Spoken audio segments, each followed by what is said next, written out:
Welcome to Business Leaders on the Social Television Network. I'm your host, Dustin Ruge, and today we're joined by author, speaker, trainer, and strategic storytelling expert, Doug Stevenson. Doug, thank you for joining us. Hey, thanks. You talk about 9 steps of story structures, right?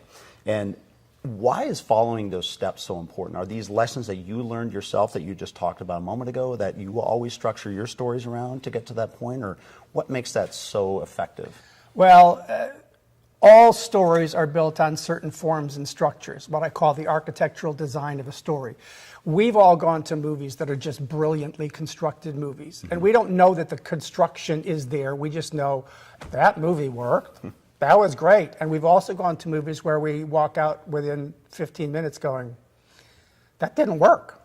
Right. Well, as I was starting to teach storytelling to people, I had to analyze, well, what is it about story structure that works all the time? And you see, I did a lot of Shakespeare. And when you're an actor in a Shakespeare play, you're not on stage all the time. A lot of time you're backstage, but you're doing it night after night after night. And a lot of times when you're backstage, you'll hear the same laughs taking place out there with the other actors doing a scene at the same time. And I realized there's a design to story that just flat out works because Shakespeare mastered it with some of his plays. I started to bring that into the process, and then I created the 9 steps, which are basically all stories are the story of someone setting out to accomplish something, encountering an obstacle, overcoming the obstacle, and learning a life lesson. The hero's journey. It's the hero's journey, but I actually call it the doofus journey. Okay. Because most of the time, I'm telling a story, you're telling a story about something in your life where you thought you knew how it was going to work out, and then there was an obstacle, a challenge, or a crisis. Well, that's what stories are built around. They're built around moments, what I call the iceberg moment. So here's another analogy. Okay. The movie Titanic, all right? Titanic was a big cruise ship. 1912, it left Southampton, England, going to New York, maiden journey, best cruise ship of all time. It was 1912. Why do we care? Who cares about a cruise ship in 1912? Iceberg. That's why we care. Because there was an iceberg. There were 2,000 people on that boat. 1,500 people died. Well, right now, today, there are over 340 cruise ships out on the oceans. When do we hear about one? When do we ever hear about a cruise ship? Right. Because it goes aground, it turns over, people die, salmonella poisoning, something happens.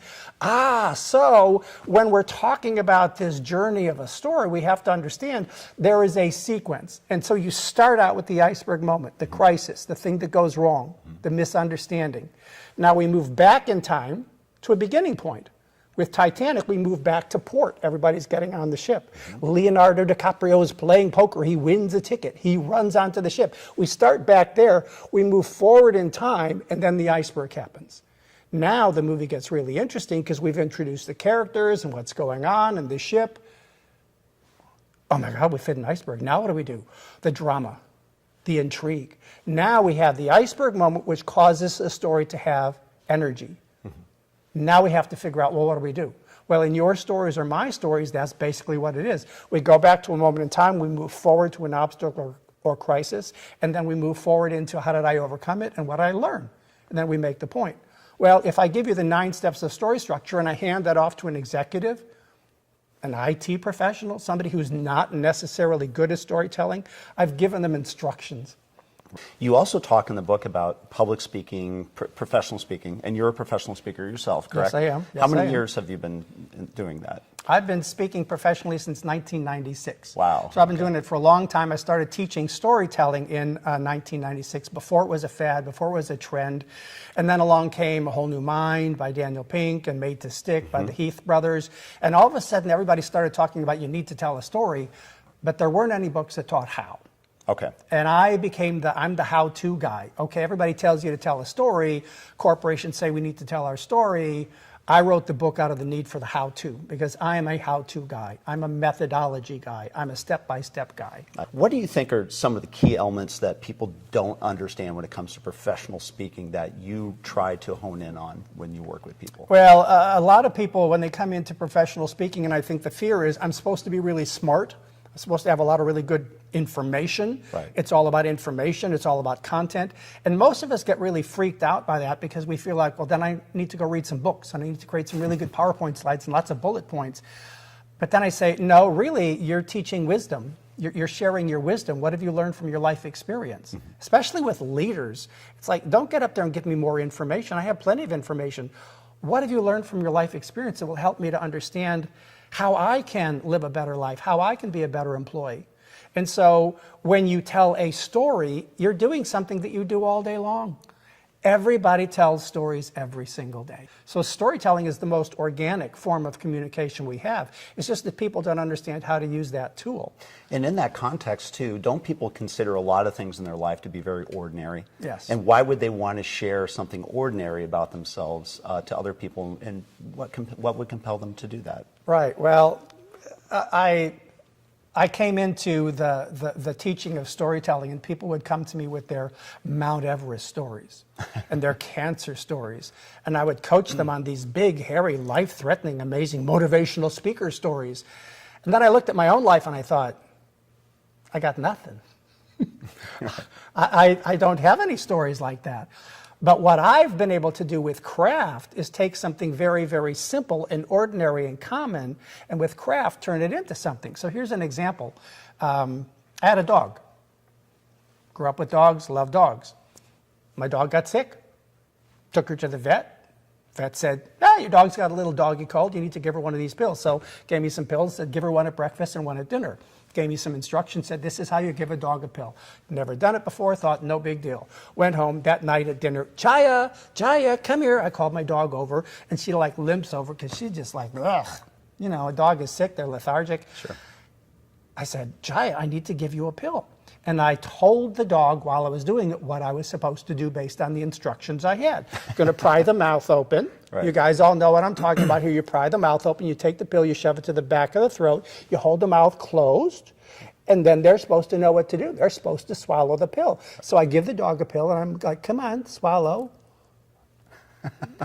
I can't tell if you're and I'm looking at her, and she's staring at me, and it's like, I don't know how this works. Does this work? Finally, after a minute, I think, well, I guess she must have swallowed it. I couldn't tell. I let go. She spits it up. Yuck. I went through 3 pills like this. Okay, so now I'm frustrated. I look at the clock. It's after dinner time. There's nobody at the vet. It's after hours. I'm thinking, who do I know that's got a dog? My friend John. I call up my friend John. John, Jaya won't take a pill. She keeps spitting it up, and she's really sick, and what do I do? And he says, do you have any peanut butter? Do I have any peanut butter? What does that got to do with giving a dog a pill? John, I'm trying to give her a pill. No, hide the pill in the peanut butter. Mm-hmm. Hide the pill in the peanut butter. What? He says, yeah, just take a little scoop and put it in your palm, put the pill inside of it, hold it down, and she'll eat it. Right. So I thought, okay, all right. So I do what he says. I hide the pill in the peanut butter. I call her over. She eats the pill. What a great lesson. Hide the pill in the peanut butter. Oh my gosh. Oh my gosh. That's what I do when I go out and I work in business with IT companies and pharma companies. They've got way too much pill, way too much content, way too much information, not enough story. Story is what sticks. Right. I'm not telling them get rid of your content or your science or your math. What I'm saying is take just the right amount of that science or math and embed it inside a story of a of a patient. What have I just done, Dustin? I've told you a story about giving a dog a pill. What has that got to do with climbing Mount Everest or something amazing? Right. It's ordinary, common stuff. Right. But because I'm a story guy and I see the world through the lens of story, I look at little things that happen all day long and I think, that was interesting. What is that? Oh, and then I finally work through it until I come up, oh, that's the thing, that's the story. That was the moment. She wouldn't take a pill. Overcoming the obstacle was figuring out how to do it. Hide the pill in the peanut butter is the branded phrase. Mm-hmm.